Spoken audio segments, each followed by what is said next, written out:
भी 7 जुलाई को रिलीज होने वाला है 9:47 AM B Voice YouTube channel में, जो कि आप सभी को देखने को मिलेगा। मेरा यूट्यूब चैनल यानी कि आप सभी का बी वॉइस यूट्यूब चैनल में देखने को मिलेगा। हॉल में क्या हुआ था ये? आज यहाँ पर हम लोग 7 जुलाई जो कि 7 जुलाई में हम लॉन्च करने वाला है, इसका टीजर हम लोग यहाँ पर स्क्रीन में दिखा रहा था लोगों को। हम मिलके, हमारे सारे दोस्त हम मिलके स्क्रीन कर रहा था। तो क्या बोले उसको, ट्रेलर मतलब दिखा रहा।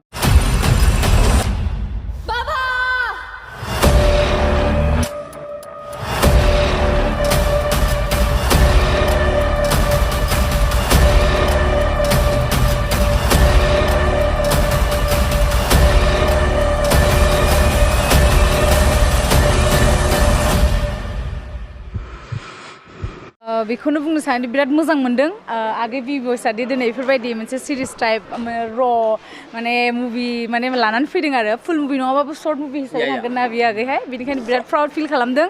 आरो आगै बिदिनो हार्ड वर्क खालामबाय था आरो जोंनि रायजोफोरनि गेजेराव बिदिनो एन्टारटेन खालामलांबाय था। बिराद मोजां मोनदों आरो आं फैनानैहाय। औ दिनै ट्रेलारखौ नायनानै ओरैबायदि मोजां मोनदों, माने फायार आरो बुंनो थाङोबा माने एकदम फारदेगा ना मा बुङो फंबाय। आरो माने इफोरबायदि माने नुनो मोनोबा बिराद मोजां मोनो आरो बिराद मोजां नांदों आरो नुनानै। आरो बयबो सापर्ट खालामदो, सापर्टथ' खालामखायो, थेवब्लाबो आरोबाव सापर्ट खालामबावो आरो जोंनि गेजेराव, जाहाथे आगै आरो इन फिउचार माने गोजौनिफ्राय गोजौआव थांनो हायो आरो बेनो। ओरैनोथ' बेखौ आगैनि बि भइस चेनेलावनो होगोन ना, बि भइस चेनेलावनो माने औ बि भइस इउटुब चेनेलावनो फैगोन। ओमफ्राय बियो माने सिरिज टाइपनि फैबाय थागोन, दाल' नङा, दाथ' एपिसड 1 ओरैबायदि ओमफ्राय बिसोरनि टिमा माने ओरैबायदि मोजां खामानि मावदों आरो नुनानै माने बिराद मोजां नांदों। आरो बेयावहाय डाइरेक्सन खालामदों सानसोरां, ओमफ्राय स्क्रिप्टखौ लिरदों थमास ना, औ ओमफ्राय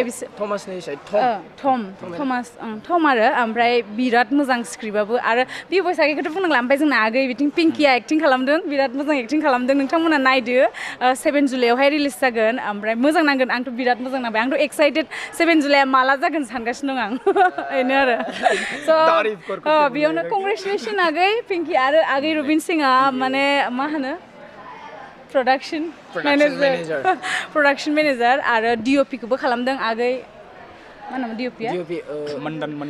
आगै मन्दना खालामदों आरो आं सिगां आगै मन्दनजोंबो फट'शुट खालामखांबाय। बिराद मोजां खेबो आगैयाबो, बिराद हार्ड वर्क खालामो आरो। स' नोंथांमोना बयबो मोजां नांगोन नायनानैहाय, आरो बयबो लोगोसे शेयार खालामलायदो, जिब्रा होदो एकदमबारे ना मा बुङो भिडिअखौ।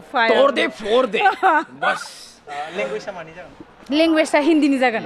आगैयाथ' हिन्दीनिसो बानायखायो नालाय, खारन माने बयबो बुजियो अब्ला मोजां आरो ओंखायनो हिन्दीनिनो जागोन ना आगै। हम क्या बोले उसको, हम नोटिस के ज़्यादातर रिप्रेजेंट करने की कोशिश करते हैं। यहाँ पर बहुत सारे लोग एसामीज लैंग्वेज में डाला हुआ है, और बोरो लैंग्वेज अपनी अपनी लैंग्वेज में बहुत सारा है, बट हिंदी वाला बहुत कम है।